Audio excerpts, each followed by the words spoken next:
আসসালামু আলাইকুম ওরহমতুল্লাহি ওয়াবারাকাতুহু। আজকে আমরা শিখব সাইয়্যিদুল ইস্তিগফার তথা গুনাহ মাফের শ্রেষ্ঠ ইস্তিগফার। প্রিয় দর্শক, শব্দে শব্দে ভেগে ভেগে আরবি উচ্চারণ, বাংলা উচ্চারণ এবং অর্থ সহকারে আমি আপনাদেরকে মশক করে অতি সহজেই শিখাবো। এই জন্য ধৈর্য সহকারে শেষ পর্যন্ত যদি দেখেন এবং আমার সাথে সাথে পড়েন, ইনশাআল্লাহ আপনিও এই সাইয়্যিদুল ইস্তিগফারটা অতি সহজেই শিখে নিতে পারবেন। তাই ধৈর্য সহকারে শেষ পর্যন্ত এই ভিডিওটি দেখুন। আর এর ফজিলত অনেক বেশি, আমি ভিডিওর শেষে এটা আলোচনা করব ফজিলত ইনশাআল্লাহ। তো চলুন আমরা শুরু করে দিই, আপনারাও আমার সাথে সাথে পড়বেন। আর একটি রিকোয়েস্ট, আপনি যদি নতুন হয়ে থাকেন আমার চ্যানেলটি সাবস্ক্রাইব করবেন এবং এই ভিডিওতে একটি লাইক কমেন্ট এবং শেয়ার করবেন যাতে অন্য মানুষের কাছে পৌঁছায়। চলুন শুরু করে দেই। বিসমিল্লাহির রহমানির রহিম। আল্লাহুম্মা আল্লাহুম্মা আনতা রব্বি আনতা রব্বি, পুরোটা। আল্লাহুম্মা আনতা রব্বি, নুন সাকিনের পরে তা আসছে, ইখফা হয়েছে, এই জন্য আনতা হবে, আনতা হবে না, যন্ত্রান্ন দিয়ে হবে না, ঠিক আছে? লা ইলাহা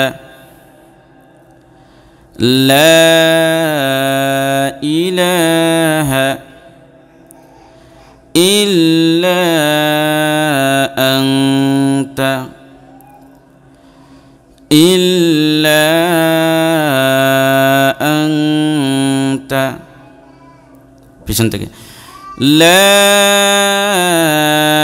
ইলাহা ইল্লা আনতা খলাকতানি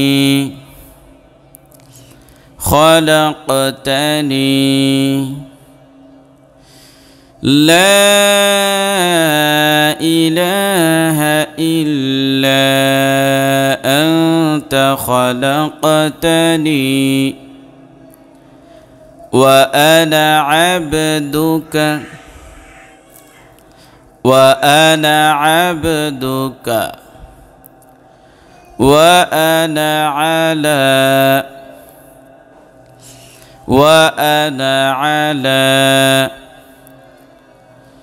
وأنا عبدك وأنا على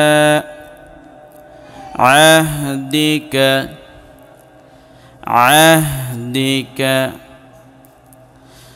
وأنا عبدك وأنا على عهدك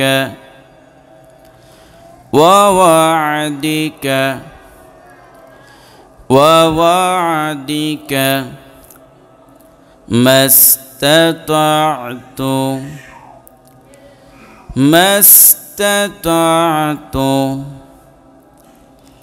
ووعدك ما استطعت أعوذ بك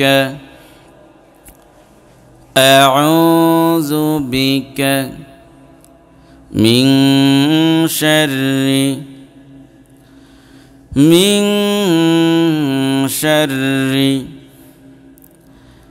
أعوذ بك من شر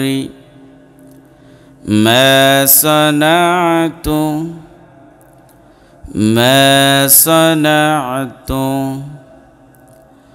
أعوذ بك من شر ما صنعت أبوء لك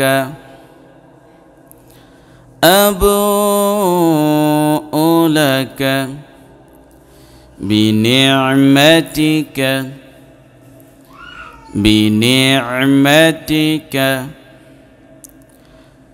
أبوء لك بنعمتك علي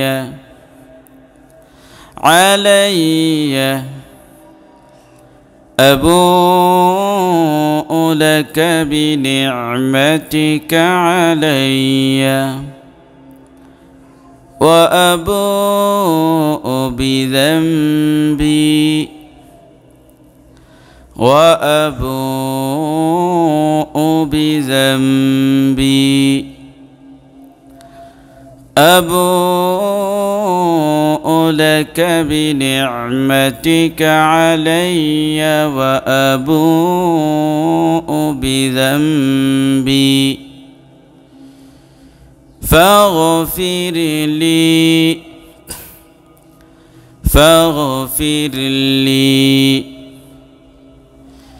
فإنه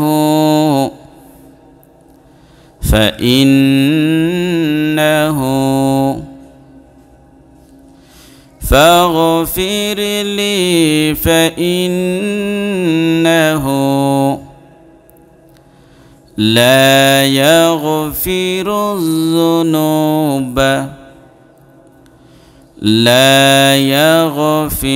الذنوب فاغفر لي فإنه لا يغفر الذنوب إلا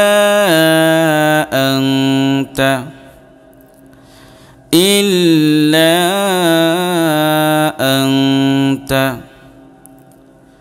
فاغفر لي فإنه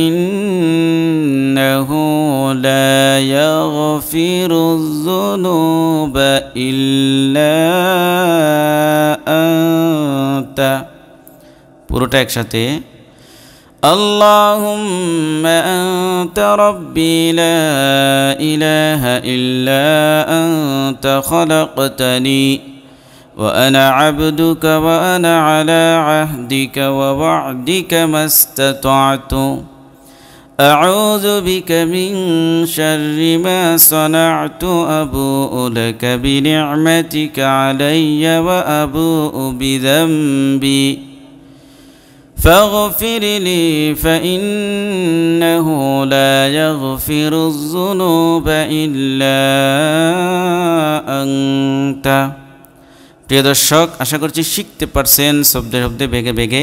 তো ভিডিওটি যদি ভালো লেগেই থাকে লাইক কমেন্ট এবং শেয়ার করে দিন এবং আমার এই চ্যানেলটি সাবস্ক্রাইব করুন। তো বলছিলাম এই সাইয়্যিদুল ইস্তিগফারের ফজিলত আলোচনা করব। তো চলুন আমরা এর ফজিলত হাদিস থেকে জেনে নেই।